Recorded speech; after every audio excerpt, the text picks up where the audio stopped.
राम नारायण राम. इंद्रियांसंबंधी प्रेमाच्या भावना सतत उमटत असतात, पण या साऱ्या रंगवलेल्या कल्पना आहेत. फक्त रंगवलेल्या गोष्टींवर हा संसार चालत नाही. त्यामुळे आपण निसर्गाच्या नियमांप्रमाणे पुढे जात राहतो, पण मध्येच कुठेतरी हरवून जातो, मिटवण्याचा प्रयत्न करत राहतो, पण काहीच मिटत नाही. शेवटी जेव्हा बाहेर पोहोचतो तेव्हा कुठल्याही गोष्टीत समाधान सापडत नाही. दिवा टिमटिमत राहतो, पण त्यातलं तेल संपलं आहे. आता तो फक्त वातीत राहिलेल्या तेलावर जळतो. जीवनाच्या शेवटच्या टप्प्यावर पोहोचलो असलो तरी इच्छांचे वादळ थांबत नाही.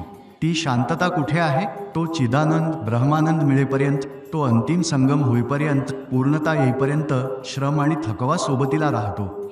आपण प्रवासी आहोत, एका महासंगमाच्या किनाऱ्यावर उभे असलेले यात्रेकरू. जीवाच्या प्रेरणा अंतिम परमप्रेरणेपर्यंत पोहोचत नाही तोपर्यंत आपण फक्त प्रवासीच.